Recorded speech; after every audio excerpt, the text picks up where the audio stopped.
Papa versus Hitler. Wolff também falaria de um encontro secreto que marcou com o Papa meses mais tarde, para informar pessoalmente dos planos de Hitler e da necessidade de se abster de publicamente criticar Hitler. Estas são as ordens do Führer. Agora não tenho nenhuma intenção de executá-las. Mas, Santo Padre, devo aconselhar para que seja muito cuidadoso em suas declarações públicas, porque a situação em Roma é confusa, é cheia de riscos.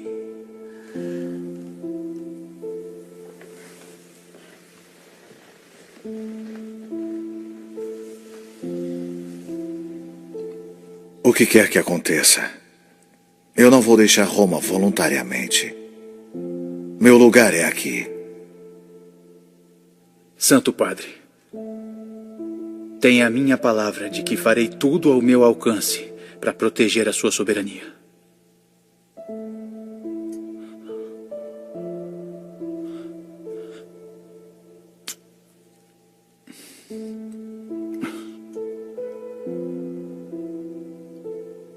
Ai!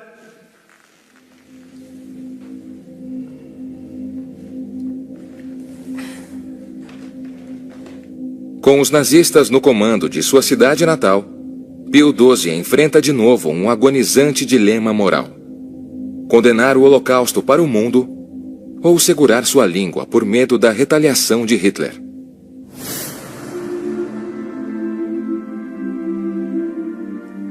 A ocupação de Roma e depois a deportação de judeus em outubro de 1943 torna dramático o dilema com o qual está lutando. Ele tem que se decidir se diz algo enfático e público ou novamente continua no caminho de canais privados e diplomáticos. E ele escolhe o último novamente. Em 18 de outubro, mais de 1.000 judeus são levados para a principal estação de trem de Roma e transportados em vagões de carga. 70% deles são mulheres e crianças. Desses 1.000, apenas 16 sobreviveriam à guerra. Isso aconteceu quase literalmente debaixo da janela da Basílica de São Pedro, porque os judeus estavam sendo reunidos numa escola militar a poucos quarteirões do Vaticano. Agora, imagine se o Papa saísse em sua batina branca e dissesse: me matem primeiro, porque vocês nunca levarão esses judeus que vivem sob minha proteção em Roma. O Papa até poderia ter alertado os judeus para o fato de que iriam morrer. Só isso já teria sido muito importante. Se ele tivesse deixado claro que a participação no extermínio de uma raça era um pecado mortal que você queimaria no inferno se participasse disso, certamente teria evitado que católicos decentes participassem na morte de milhões e milhões de judeus. Se ele tivesse feito uma declaração, qual teria sido o impacto lá? Ele tinha certeza de que suas palavras nunca passariam pelas linhas inimigas. Assim, é justo perguntar isso e pensar? Sim. Se acho que teria resultado em algo melhor? Realmente acho que não.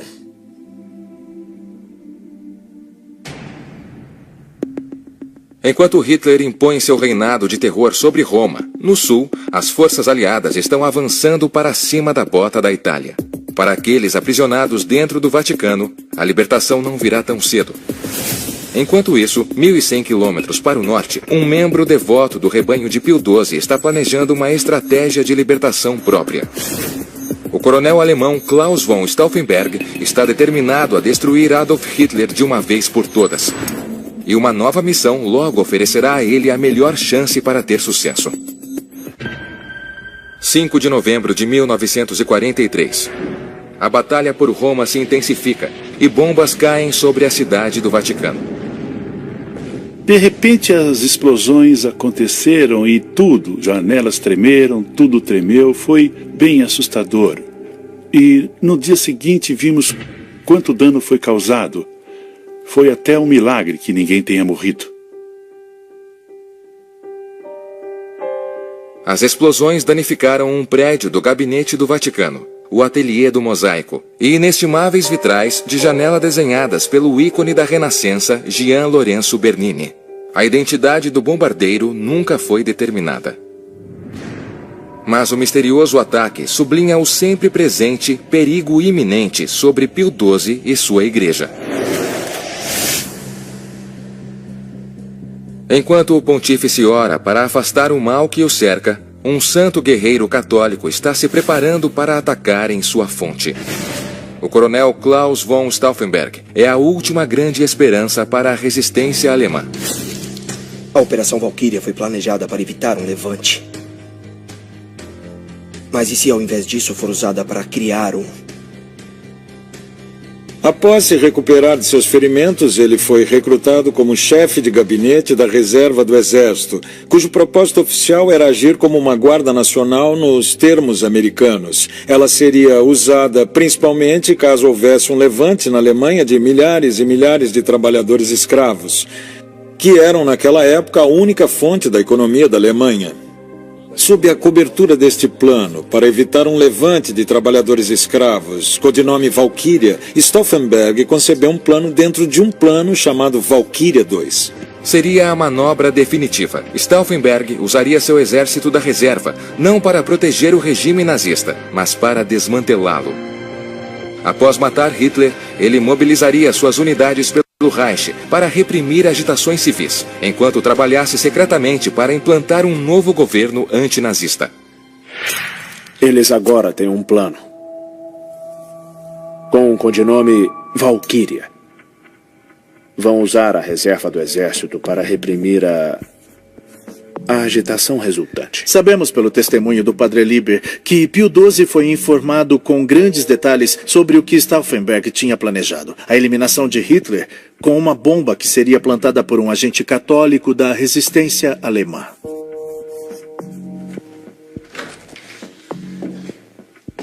Vossa Santidade.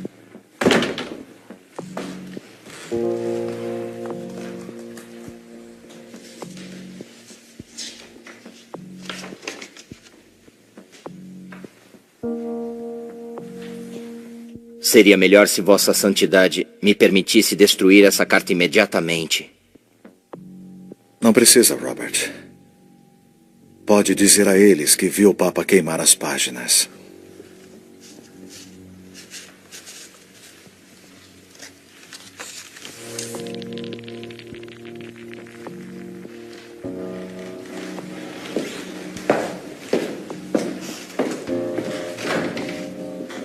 Enquanto o coronel Stauffenberg afiava sua espada, forças americanas triunfantemente entram em Roma. Enquanto os soldados passam pela cidade e pelo Coliseu, um lugar de festejos romanos de natureza bem diferente, a população se jubila quando as algemas da dominação alemã caem por terra. Em 4 de junho de 1944, depois de 9 meses sitiada, as orações da cidade do Vaticano são atendidas.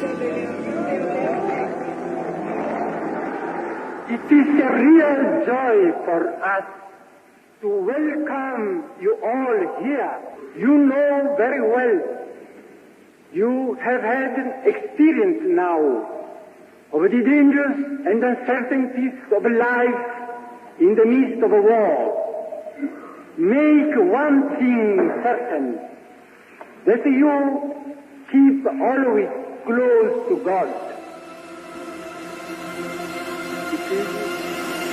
That the Spiritu Sancto comes.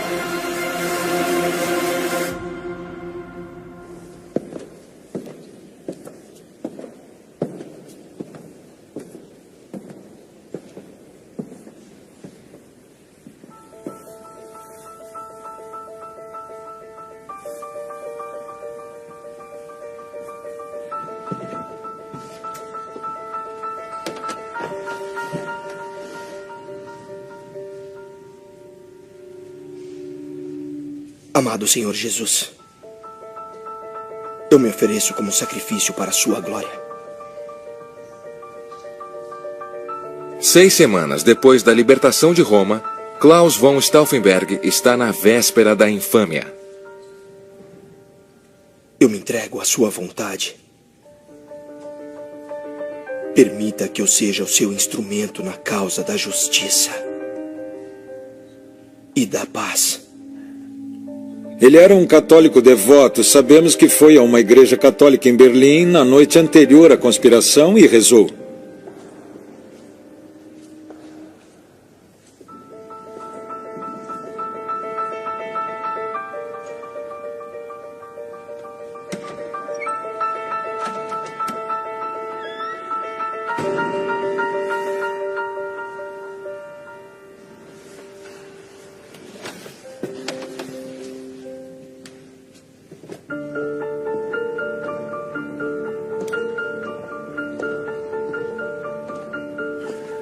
Ele entrou no confessionário e pediu ao padre a absolvição de São Leão Magno, que tradicionalmente aos católicos é concedida antes da batalha ou antes de algum evento extraordinário que possivelmente vai levá-los à morte.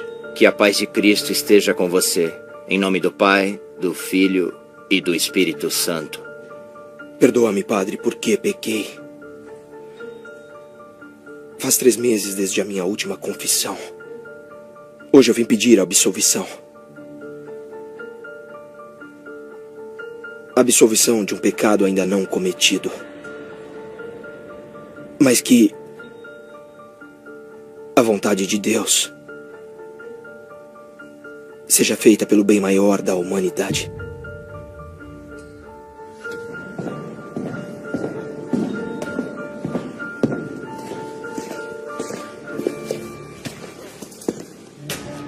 Stauffenberg, então, deixou a igreja, entrou num carro e pediu ao seu motorista para vir pegá-lo bem cedo na manhã seguinte. Entrou em sua casa, fechou as cortinas e fez a mala com 2 pedaços de explosivo plástico.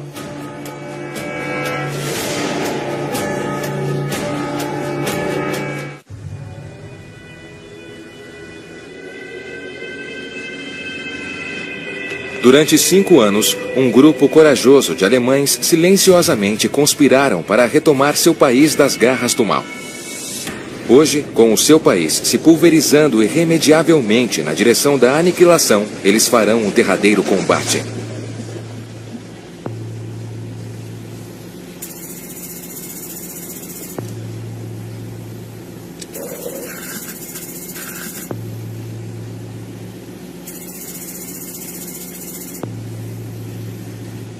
Aprovado. Todas as esperanças estão com o coronel Klaus von Stauffenberg, um guerreiro condecorado e dedicado católico, que acredita que sua causa é justificada pelos ensinamentos de São Tomás de Aquino sobre a morte do tirano. Heil Hitler! Heil Hitler! Às 11 da manhã, ele chega no complexo militar ultra-secreto de Hitler, na Prússia Oriental, conhecido como Toca do Lobo, com 2 bombas em sua maleta. Essas são as notícias dos fronts. Os aliados estabeleceram uma cabeça de ponte na França e avançam. Nós estamos juntando algumas divisões para um grande contra-ataque. O Exército Vermelho está se movendo agressivamente para o oeste. Em algumas áreas, nossa desvantagem é muito grande. Já basta!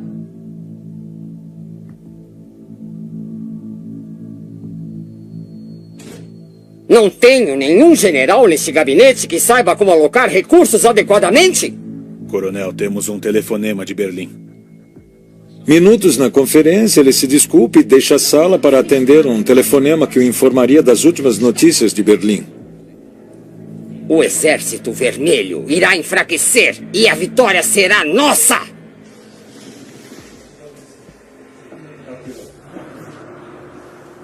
Ele não planejava morrer com Hitler. Ele planejava viver, tinha esposa e filhos. Então ele sai e corre para bem longe dali. Coronel!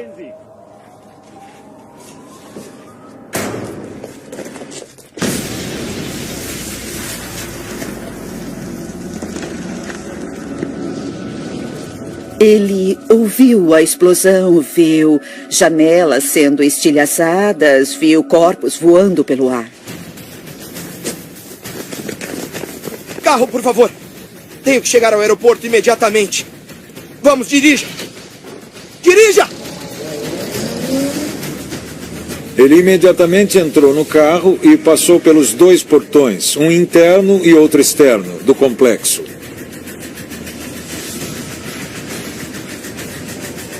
Em minutos, Stauffenberg está num avião de volta a Berlim, certo do sucesso de sua missão.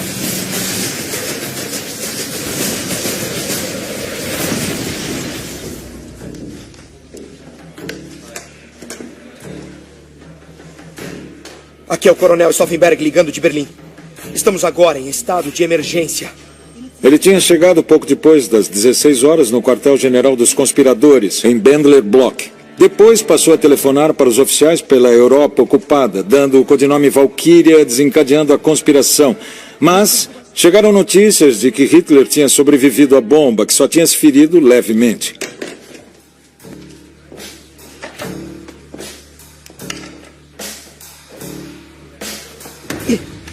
Isso está incorreto. É propaganda. É impossível. Eu mesmo vi Hitler sendo carregado para fora, morto.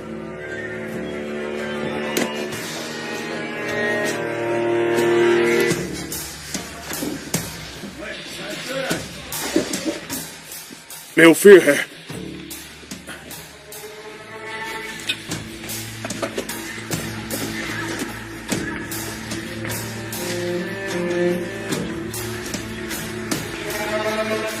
Ajudem!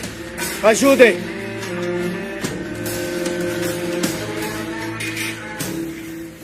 É muito difícil acreditar que a história possa depender de algo tão estranho, tão peculiar como o desenho de mobiliário. Ele vê que a bomba explodiu, mas não sabe que nos 2 minutos que esteve fora da sala, alguém sentado à mesa sentiu a maleta que estava numa posição desajeitada. Aí a pessoa olha para baixo e a pega e leva a 1 metro dali para o outro lado de um plinto. Uma peça de madeira gigante que apoiava a mesa. Ela não estava sobre pernas padrão. Aquele pilar, apoiando a mesa, desviou a força da explosão e Hitler acabou sobrevivendo.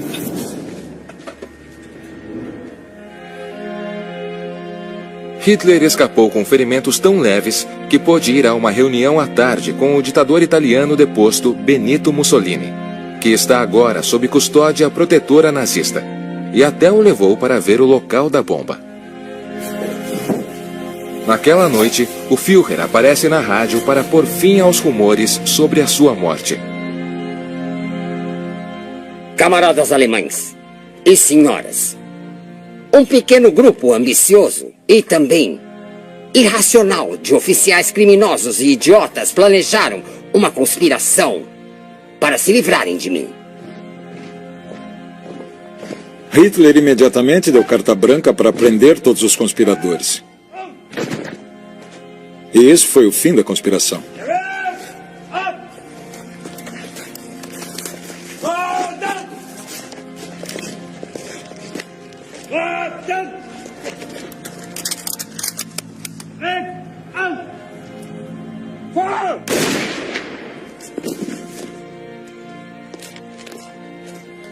Stauffenberg foi levado ao pátio de Bendler Block e executado por uma corte marcial improvisada.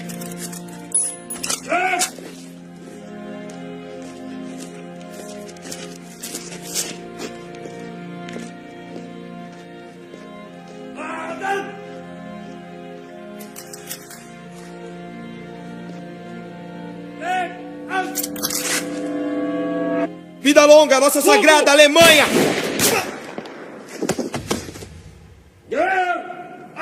Suas últimas palavras em vida foram exatamente: vida longa, nossa sagrada Alemanha.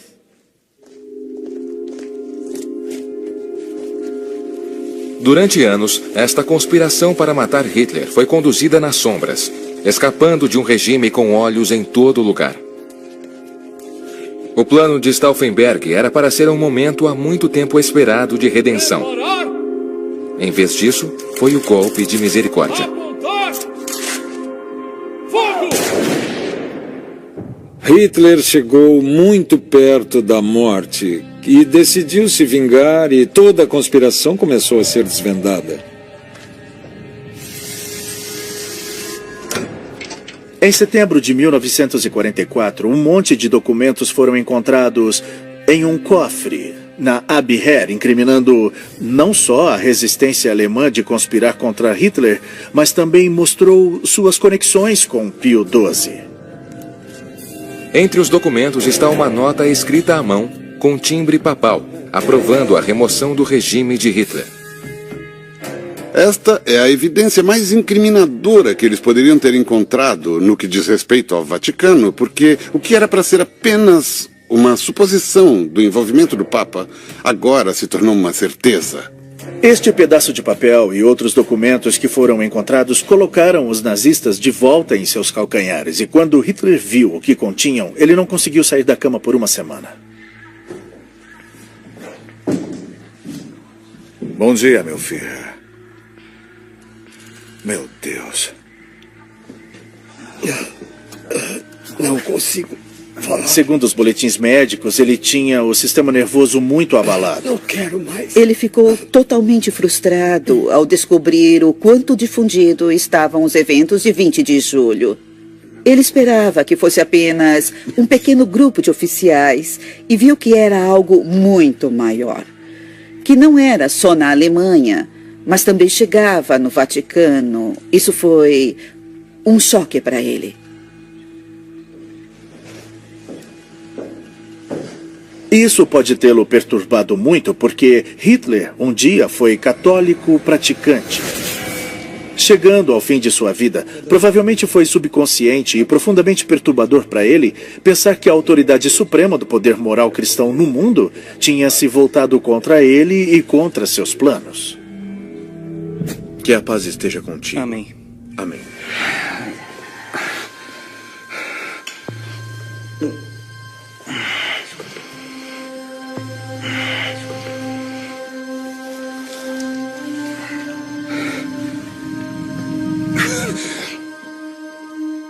Hitler finalmente se levanta da cama com colírio misturado com cocaína.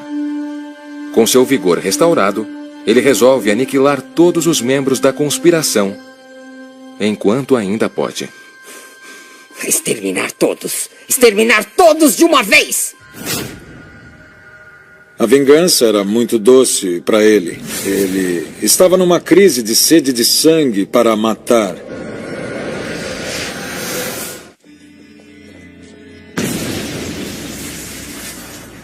Nas semanas seguintes, depois do ataque na Toca do Lobo contra Adolf Hitler, a conspiração contra ele rapidamente é desvendada, e o rastro de evidência chega até o Vaticano. O espião alemão de Pio XII, Joe Ox, está na prisão há mais de um ano. Mas agora, ele vai para o corredor da morte. Sente-se. Sua vida vai acabar na forca. Ninguém mais pode ajudar você. Isso está claro para você? Você quer saber? Eu estou em paz com isso. Se eu for para a forca, irei com a minha consciência limpa. Eu morrerei pelas minhas convicções, assim também como Jesus Cristo morreu. Em novembro de 1944, quando Joseph Müller estava sob a custódia da Gestapo, um oficial da SS apresentou um papel com timbre papal, no qual o padre Robert Lieber, assistente do Papa, tinha escrito os termos de paz da Grã-Bretanha em 1940. E esta era uma prova concreta. E, naquele ponto, Müller sabia que ele e Pio XII haviam sido pegos. Costuma rezar, Sr. Miller? Reza pelos seus inimigos? Rezo. Não. O senhor reza por mim? Eu rezo por você todos os dias.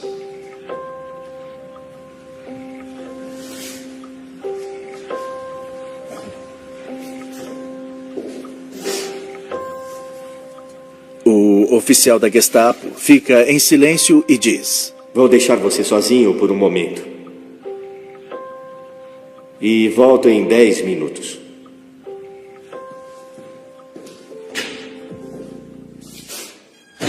E ele deixa a sala. Miller não perde tempo.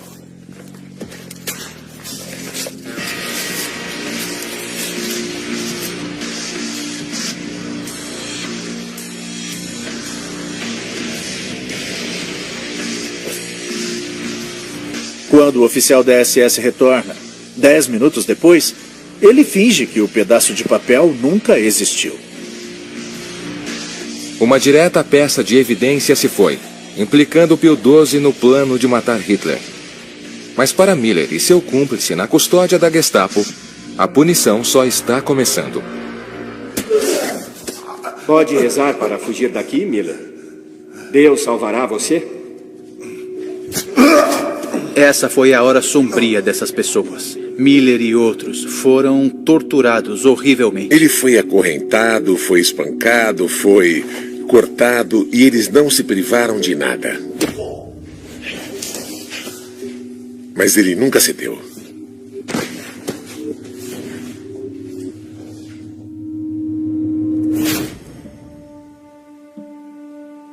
Um longo e agonizante inverno passa na solitária. Fora dos muros da prisão, o Reich de Hitler está ruindo dia após dia, e o Führer foca a sua ira final naqueles que o traíram. Ele ordena que Canaris, grande figura na história militar da Alemanha da Segunda Guerra, seja morto da forma mais torturante possível.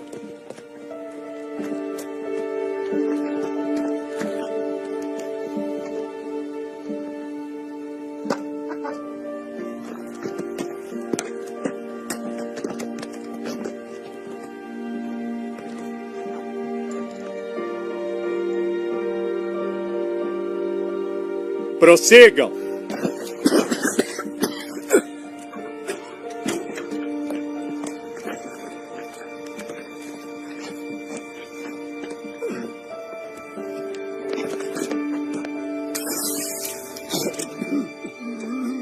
Eles deliberadamente o enforcavam até a perda da consciência e depois o reanimavam e o enforcavam de novo para que experimentasse a morte 2 vezes.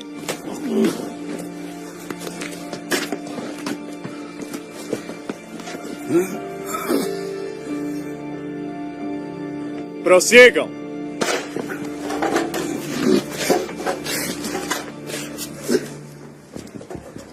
E Hitler encaminhou o melhor cinegrafista para fazer filmes coloridos da agonia de Canaris e outros conspiradores. E eram entregues a ele no bunker para que pudesse, esfregando as mãos de alegria, apreciar as formas monstruosas como seus inimigos estavam sendo mortos.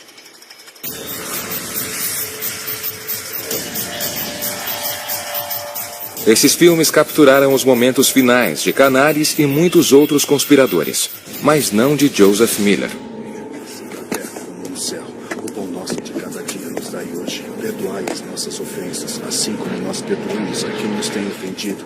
E não nos deixeis cair em tentação, mas...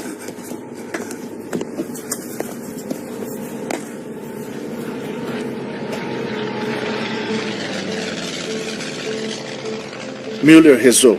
Pensou na filha que, nesse dia, iria fazer a primeira comunhão.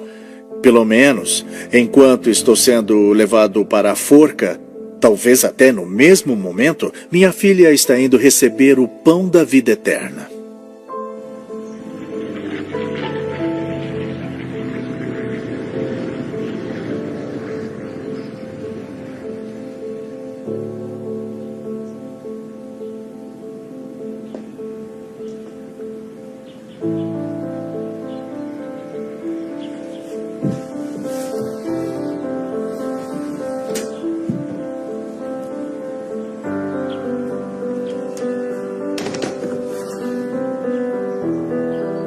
Aguardando a ordem.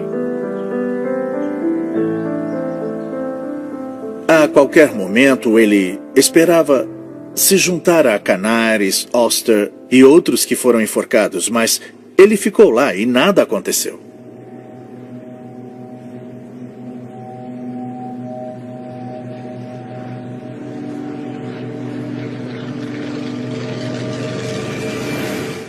Assim como nós perdoamos a quem nos tem ofendido, e não nos deixeis cair em tentação, mas... Nas horas finais da Segunda Guerra, com as forças aliadas avançando rápido, o agente secreto mais valioso do Papa Pio XII está prestes a morrer.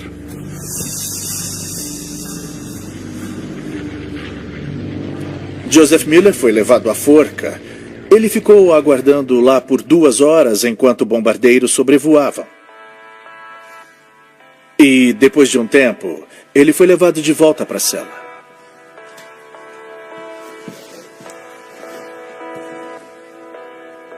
Na manhã seguinte, ele se levantou e olhou para fora através das barras de sua cela e viu o que pareciam ser flocos de neve.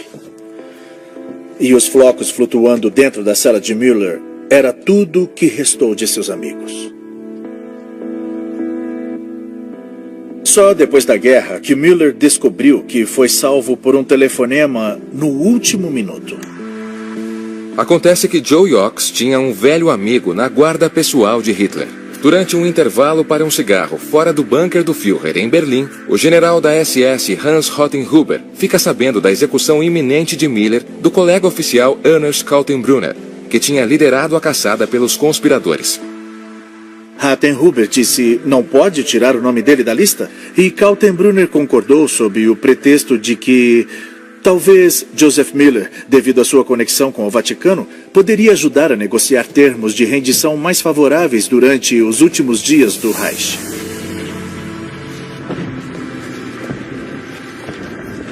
Estamos falando de um homem que foi um herói, pelas torturas que suportou e de quão perto ficou de ser executado. Müller acabou sendo um homem importante na Europa depois da guerra. Às vezes ele é chamado de poderoso chefão do euro e ajudou a construir uma Europa mais forte e mais unida.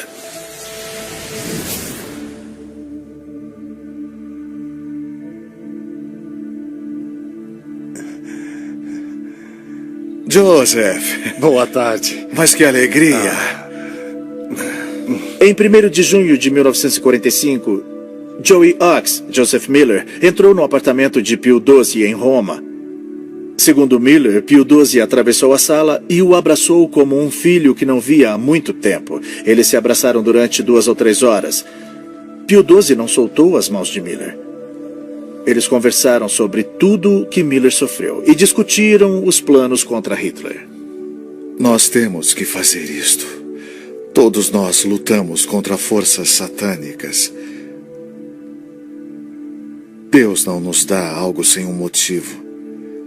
Alguma lição a ser aprendida. O que você aprendeu? Eu desaprendi a odiar.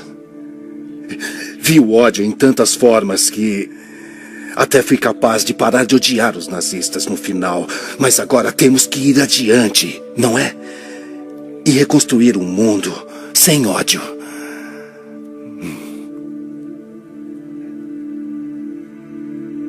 O Papa Pio XII serviria outros 13 anos como pontífice, morrendo em 1958 aos 82 anos.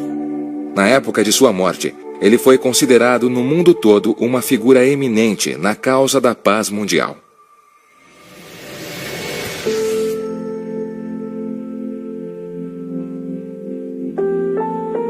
Mas nas décadas desde o seu papado, ele tem sido criticado por sua decisão de não condenar o nazismo durante a guerra. Alguns até o chamaram de Papa de Hitler. Embora ele não tenha sido um pró-nazista em nenhum sentido, ele era o Papa de Hitler.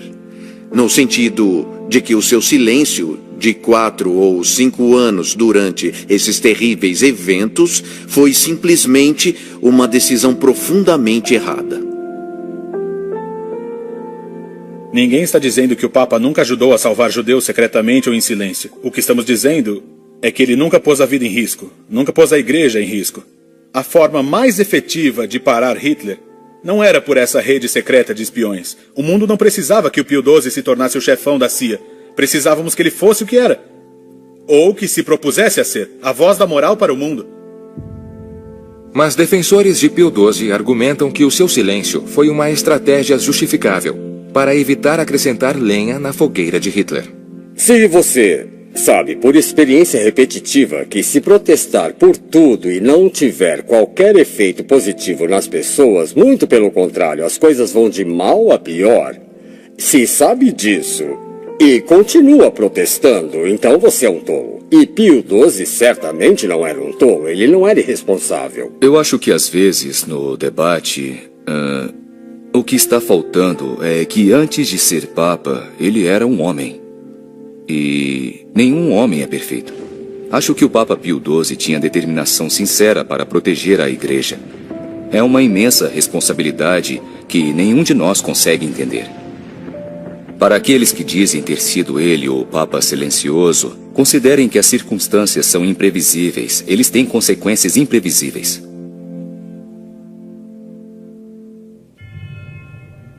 Em meio a esta batalha sobre o legado de Pio XII, existe um movimento em curso para torná-lo santo.